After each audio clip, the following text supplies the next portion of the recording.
테슬라 소식입니다. 차값 내려도 버거운 경쟁 상대 마진율 30%의 비밀. 테슬라에 이어 2위 포드가 가격을 내렸다. 테슬라가 시작한 전기차 가격 인하 치킨 게임이 업계 전반으로 확산하는 흐름이다. 미국 인플레이션 감축법에 따라 전기차 보조금을 받지 못하는 현대자동차, 기아도 가장 중요한 시장인 미국 내 가격 책정의 난제를 떠안게 됐다. 가격 인하 압력에 직면한 완성차 업계가 수익성을 확보하기 위해 올해 적극적인 원가 관리에 나설 것이란 분석이 나온다.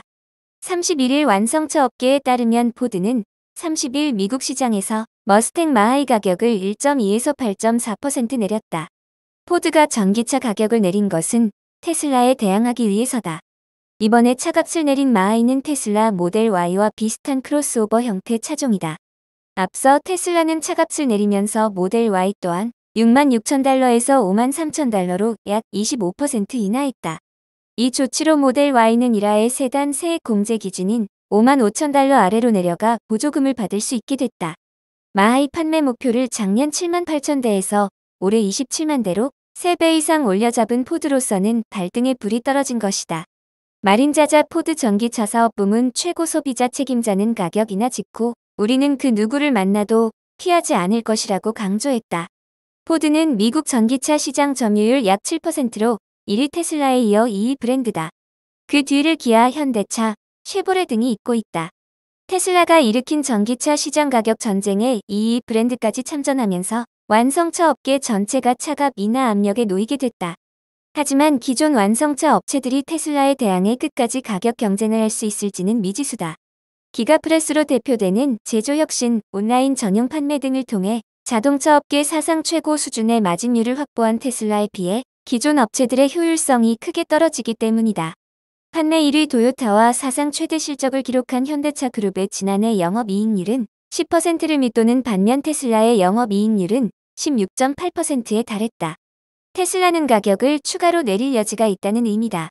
미국의 유명한 자동차 엔지니어인 샌디 멀로는 테슬라 모델 3의 경우 대당 마진은 33%에 달하고 이는 낮은 제조 원가에서 기인한다며 차량 판매가를 인하한 테슬라가 전기차 경쟁사들을 전멸시킬 것이라고 말했다. 이날 포드 주가는 2.86% 하락했다. 수익성 감소 우려가 반영되면서다.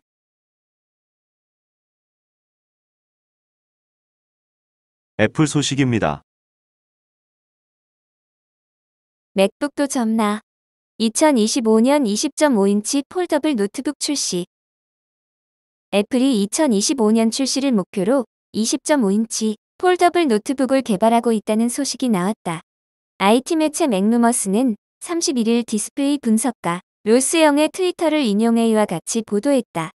로스 영은 최근에 나온 애플이 2024년 중 탄소 섬유 킥스탠드가 장착된 폴더블 아이패드를 출시할 것이라는 전망에 반박하며 이 같은 소식을 전했다. 그는 2025년 20.5인치 폴더블 노트북에 대해서는 들어봤지만 2024년 폴더블 아이패드에 대해서는 전혀 들어본 적이 없다고 밝혔다. 폴더블 맥북에 대한 소문은 이번이 처음은 아니다. 작년 2월에도 로스 영은 애플이 공급업체와 약 20인치 폴더블 노트북에 대해 논의하고 있다고 밝힌 적이 있으며 블룸버그 통신 마크 거먼도 애플이 20인치 폴더블 기기를 검토하고 있다고 전망한 바 있다.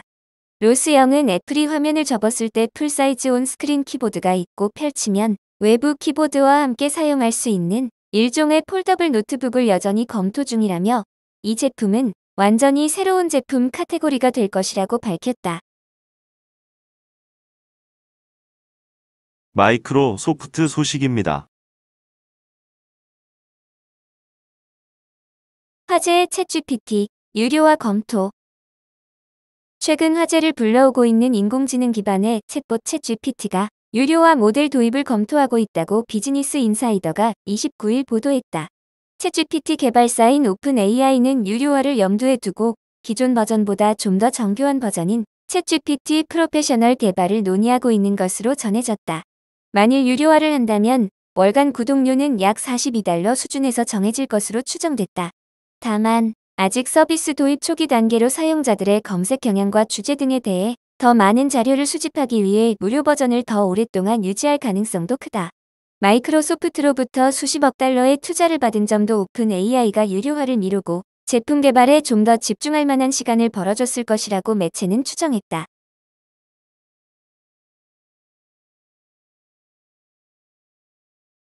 아마존 소식입니다. 대규모 해고 중.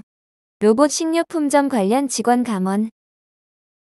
1만 8천 명 규모 인력 감축을 시작한 아마존이 로봇, 드론 배송, 식료품점, 클라우드 컴퓨팅 관련 직원을 해고하고 있다. 31일 CNBC에 따르면 아마존은 워싱턴주에서 2,300명, 캘리포니아 500명, 뉴욕에서 300명 이상 직원을 해고했다. 앤디 제시 아마존 최고 경영자는 이달 초 전 세계 매장과 인사부서에 집중해 인력을 감축하겠다고 밝힌 바 있다. 그러나 아마존은 로봇, 클라우드 컴퓨팅 등 사업 전반에 걸쳐 직원 수를 줄이고 있다. 아마존은 식료품점에서 비대면 서비를 확대하고 관련 인력을 줄였다. 아마존은 오프라인 매장에 자동 결제 시스템인 저스트 워크아웃, 손바닥 등 바이오 정보 활용 결제 시스템을 도입했다. 로봇 관련해서는 하드웨어 네트워크 개발자, 기술 제품 관리 인력을 감원했다. 아마존은 2012년 로봇 제조업체 키바 시스템을 7억 7,500만 달러에 인수하며 창고 운영 자동화를 지속해왔다. 아마존 웹 서비스에서는 소프트웨어 개발자, 프로그램 관리자 등을 일부 해고했다. 특히 이는 연간 매출 800억 달러를 창출하는 아마존의 핵심 사업 부서다.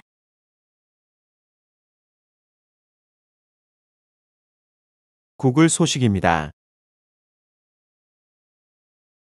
구글 파이 해킹당했다. 전화번호, 심 등 개인정보 유출. 구글의 알뜰폰 서비스 구글 파이의 고객 정보 일부가 유출됐다. 테크크런치는 31일 구글 파이가 자사 데이터에 해커가 접근했다는 사실을 확인했다고 보도했다. 테크크런치에 따르면 구글 파이는 지난 30일 고객에게 이메일을 보내 자사 고객 데이터에 제한된 양을 갖고 있는 서드파티 지원 시스템과 관련해 의심스러운 활동이 발생했다고 밝혔다. 테크크런치는 구글 파이가 이동통신 서비스를 제공하기 위해 T모바일과 US셀룰러의 이동통신망을 이용한다는 것을 고려하면 최근에 발생한 T모바일 해킹과 관련이 있다는 걸 시사한다고 전했다. 지난 1월 19일 T모바일은 3,700만 고객의 개인정보에 해커가 접근했다고 밝힌 바 있다. T모바일이 해킹당한 것은 2018년 이후 8번째다. 구글은 이번 구글파이의 데이터 유출 사고의 경우 해커가 휴대전화 번호 계정 상태, 심카드 일련 번호, 고객의 모바일 서비스 요금제 정보 등 제한된 일부 고객 정보에 접근했다고 밝혔다. 구글은 결제 카드 정보, 비밀번호, 핀 번호, 통화 및 문자 메시지 내용은 유출되지 않았다고 덧붙였다. 테크크런치는 구글의 이번 데이터 유출 사건이 최근 발생한 T모바일 해킹 사건과 관련이 있는지 물었지만 아직 답변을 받지 못했다고 전했다. 구글은 데이터가 유출된 고객 수도 밝히지 않았다. 구글은 고객에게 보낸 이메일을 통해 해당 서드파티 시스템에 있는 데이터를 보호하고 잠재적으로 영향을 받은 모든 사람에게 알리기 위한 조치를 하고 있다고 밝혔다.